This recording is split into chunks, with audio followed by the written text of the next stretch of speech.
Both proponents and opponents of new technology tend to come up with extreme, or overly romantic, theories about it.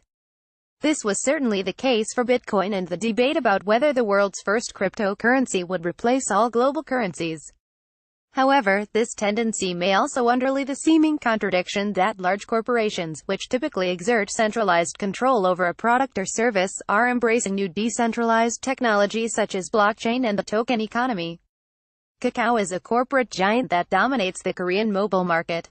Its mobile messaging app Kakao Talk accounts for 94% of the domestic market. Based on this overwhelming market share, Kakao has successfully expanded its operations into markets such as advertising, gaming, mobile banking, taxi services and music. As a result, Kakao employed 2,600 staff as of 2017 and recorded annual sales of 1.9723 trillion Korean won, $1.8 billion, with an operating profit of 165.3 billion Korean won, $154 million. The company recently announced a new blockchain business. As one of the leading middlemen that has taken control of the mobile platform market in Korea, if Kakao chooses to embrace blockchain, which eliminates the middleman and allows users to directly exchange value, what would happen to the massive profits the company currently earns in its intermediary role?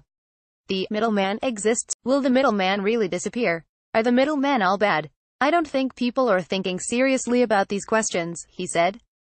Han is also skeptical about whether the numerous ICO projects currently underway will be able to produce services on the same level as companies like Kakao or Amazon. ICOs have an odd structure. You've already made all of your money by the time you start. Let's say you can't dispose of the money for 2 years. 2 years go by very quickly. You spend those 2 years working on development to get your smart contracts working, then release your service. Maybe 1,000 users sign up. But you need something more to attract more users beyond that. You have to spend a lot on marketing and go through all kinds of trouble to get your name out there. But why bother doing all that? You've already made all your money, he said. Before joining Kakao in March, Han worked as the CTO of an investment company called FuturePlay, where he was responsible for evaluating the technology of companies that were potential investment targets. From my investment experience, there is a huge gap between what startups promise in their white papers and what they actually deliver, he said. That gap cannot be bridged simply by developing good smart contracts or designing a good token economy, argued Han. Those who have real experience in business will know, when you finish development, it's not the end of the project, it's the beginning. Figuring out how to close that gap is a business problem, he continued, adding, until last year, nobody talked about business when they were making dApps, decentralized applications, but I think things will be different this year. Decentralization can't be the core of a service, it's just a method of providing the service. Tokens can't be the only kind of value that you offer to users. Tokens are only part of the value. What's important is the essence of the business itself, pinpointing the benefits. Kakao's proposed blockchain platform, Han said, could be summed up as partial or gradual decentralization. Everyone is using blockchain these days because it's popular, he said. I wish people would stop trying to put everything on blockchain. Some of Kakao's services could be decentralized, while others cannot, Han explained. Rather than uploading a whole service to blockchain, certain functions of the components that make up the service could be separated out for decentralization and tokenization. For example, let's say that we convert the mileage point system into tokens. From the company's perspective, it's just changing the money into a token format. If we did that, it would be more about making mileage more useful rather than sharing our profits with users. When you tokenize non-core aspects of the service, it allows the company to retain its profitability model while also expanding user inflow. With a forward-looking approach, tokens could also be used to provide incentives to users, but in that case there need to be benefits for Kakao as well, Han said. So, what are the benefits Kakao is seeking through blockchain? The token economy is a business model that no one could have imagined before, he said. Until now, Kakao has only operated in Korea, but through blockchain we could expand into the global market. That means taking a portion of the profits we earn as an intermediary and using it to expand our market by sharing it with users. For example, he said, if Kakao were currently earning 100 units in profits, then growing the market to 1,000 units would eventually allow the firm to give 300 back to users and keep 700 for itself. What kind of strategy could Kakao adopt if it wanted to export its successful service to the Asian market? Each country already has one or two established services. The only solution I can think of is offering incentives through blockchain. With blockchain, you can shake up the existing order. Competitors on both sides. Kakao's long-standing rival Naver is also jumping into the blockchain industry with its subsidiary, Line Plus.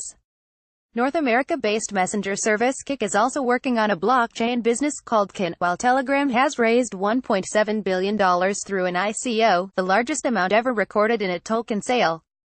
The biggest concern for dApps on Ethereum or EOS is how to attract users, Han said. Messenger services like Telegram have an advantage since they already have a platform with an established user base. This is why we need to pay attention to what these companies are doing.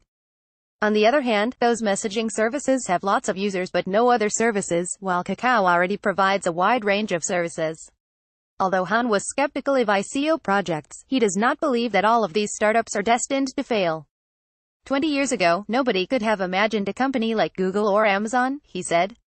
There are so many teams working hard on their own projects, and some of them will be able to create new types of commerce that are completely different from anything we currently know. Some of them may be able to create innovative business models by focusing on decentralization. With blockchain, I think this will only take 5 or 10 years, not 20. Han provided the advertising market as an example to explain the competition he expects to see in the token economy of the future. In that industry, there are already many blockchain projects seeking to connect advertisers and consumers, thereby generating economic benefits for consumers. At first, it will be difficult to completely remove the middleman and make the service 100% decentralized. Since it takes money and effort to attract advertisers and consumers, at first the middleman might take 70% of advertising revenue, while consumers would receive the remaining 30%. This model would already be competitive against current advertising agencies, where the middleman doesn't pay a cent to consumers.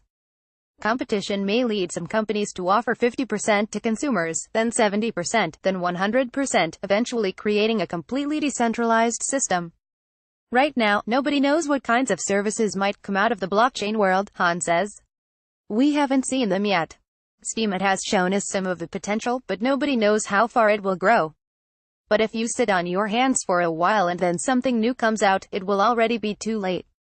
In this situation, having a go is the right thing to do. Technical issues and ICO's Line Plus recently announced that it plans to create a blockchain platform using the Icon network. Kakao also plans to use an existing blockchain platform. Since most platforms released so far are open source, Kakao will use the source code of a suitable existing platform and add its own unique functions on top. Han explained that Kakao was considering many existing platforms including Ethereum, Tendermint, Cosmos, Quorum, EOS and Hyperledger. Ethereum has the highest level of completion, he said. But if we want to get started quickly then Quorum is also a good option. EOS has not yet released its main network, so it is difficult to conduct a deep analysis of the platform. He added that most existing projects have problems with performance or processing speed, and there are a host of issues outside of that which also need to be resolved. The most important factor is providing a user experience that meets the expectations of the average users. If a platform has a very well-refined philosophy, will users be willing to pay for that value? You need to be issued a private key and install a wallet, but if you lose your private key, you lose all your money. Even the person who created the platform can't recover the money for you. It's ridiculous to the average users. Performance and speed are the basics, but even once you've got that sorted, it's just the beginning. The first step for us is figuring out what we need to do to make Kakao's services work and how to support millions of users accessing a service at the same time. Kakao plans to launch its main network alongside meaningful services apps by the end of the year. It appears that the first of those will be mainly created by Kakao itself, as well as external companies that already provide it with services. There are outside companies that are seeking a platform for a reverse ICO, and we are willing to give them a ride on our platform if they are a good fit, Han said. We believe that the service should come first, and the platform later. A platform is useless by itself. You need to have a target service and then find a platform that will allow you to perform that service. We are not completely ruling out startups without existing services, but our main focus is on providing services that are already established. The Korean government effectively banning ICOs last year, issuing tokens is also a sensitive issue.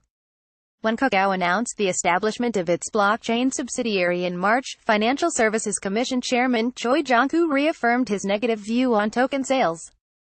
Kakao has already made it clear that it has no plans to engage in an ICO to raise funds.